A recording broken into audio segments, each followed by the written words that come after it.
But the previous girl, Tesla, you are still short on, but using options, yes? We are. We're short. We're short the stock, and we just think it's ridiculously overvalued. Right, but betting against it has not worked out yet. What do you think would prompt... I've noticed. Right. What do you think would prompt the market to be convinced of your take that Tesla is just a car company, nothing more? Well, again, the Tesla story keeps changing, right? Every few months, the Tesla faithful trot out it's batteries, it's robo-taxis, now it's AI. Mm-hmm. And I'm a little bit bemused, having followed the company as long as we've been following it, that Tesla sort of admitted just recently in its full self-driving effort that it had been pursuing sort of the wrong avenue for 7 years, and that it's now going to a different type of software development for the next iteration of full self-driving beta. And so I'm just sort of wondering, this technological leader just told you that they basically were doing the wrong thing for 7 years. Yeah. Now, my problem with that is they've been selling it as a product. They've been selling full self-driving since 2016. Doesn't exist. Wow. Okay. So there is a lot to address in this clip. First of all, FSD beta completely exists. I'll play a clip on screen right now to prove it to you. As you probably know, there's already 400,000 beta testers who are using FSD beta, Mr. Jim Chanos. And you might say, oh, he brought up a good point. Elon and Tesla has been working on FSD a certain way using heuristic code for the last 7 years, and now all of a sudden they've switched it. I mean, Elon's been saying for years that they're just about to solve FSD, and now they completely switched the way they're doing it. You might be thinking Chanos has a point. But let me ask you this. Would you rather side with Tesla, who is constantly questioning the way that they're doing things and constantly looking to make things better, or would you side with Cruise and Waymo, who came up with their strategy 10 or 13 years ago, and they haven't changed it, and they're still doing it the same way, and they still haven't gotten robotaxis to the masses or come up with a strategy that is scalable? How can Chanos ridicule Tesla for trying to make something better? The problem with Cruise and Waymo sticking to the strategy that they came up with an eon ago is that neural networks have gotten better since then. It's become more of a viable option. Nobody had the compute required to run neural networks. Nobody had the real world video data available to make neural networks a viable option. So this guy Schaff, he works as an engineer for Elon, and he came to Elon and he showed him this possibility.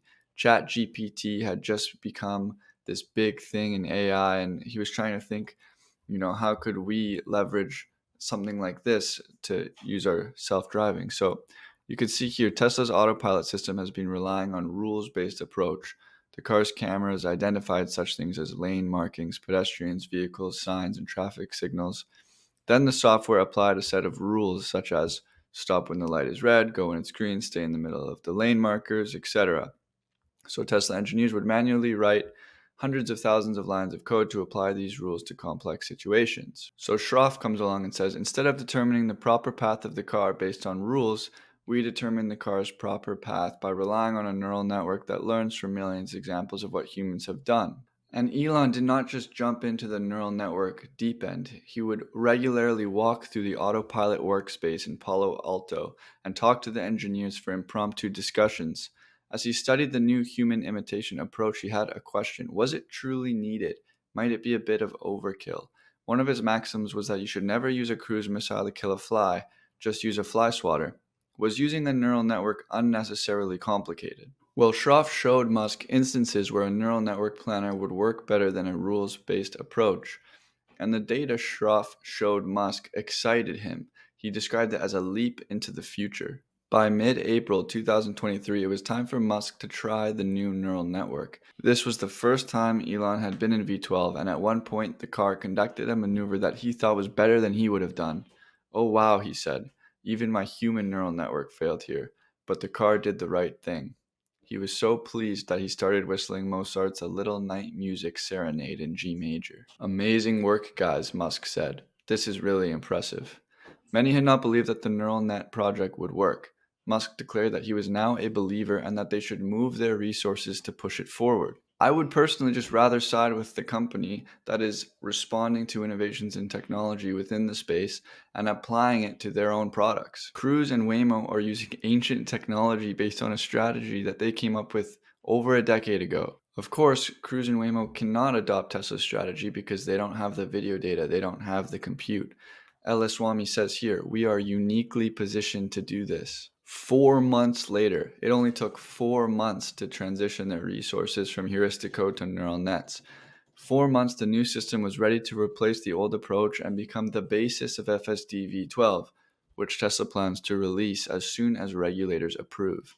And Elon has said in a tweet that FSD V12 will not be beta. It will be Tesla's final product. It will be something everybody can buy. One other little topic at the end here in this paragraph is that one thing that prohibits Tesla from using all of their video clips is that human drivers will kind of brush through stop signs. And so they're trying to get regulatory approval to allow their FSD to also do the same thing that humans do, where they don't come to a complete stop at stop signs. And this will allow Tesla to use even more video clips. I just don't understand how Jim Chanos can reason a Tesla short because, I mean, look at EV adoption. The world is transitioning to electric vehicles, and in the USA, there is currently only one real player, and I think you know who that is. Everybody else is currently picketing, asking to have Fridays off, while Elon and his team is walking through the factory going, what can we get rid of there? Oh, how can we make that better? Oh, that should only be 2 bolts instead of 4. And now they're working on one-piece gigacastings. And it's not just Jim Chanos. Tesla topped the list of the most shorted US large cap stocks for the 3rd month running in August. As you can see, over the last 2 years, Tesla is forming another long platform as it did from the period of 2014 to 2019. And as ARK Invest says, the longer the base, the higher the jump. This is because as that base continues to go on, more and more shorts are starting short positions. And when Tesla, and this is what's keeping Tesla at a base, over the last 2 years, the company's grown a lot, but the stock hasn't gone anywhere because of the short pressure. But what happens is once Tesla finally break through, all of those shorts scramble to cover their positions to get out before things get too bad. And that's what sends Tesla stock on 700% gains in 1 year, as it did in 2020. So, I mean, I'm looking forward to that. Not financial advice, but it's really exciting. And I have to say, Jim Chanos would look excellent in some Tesla shorts.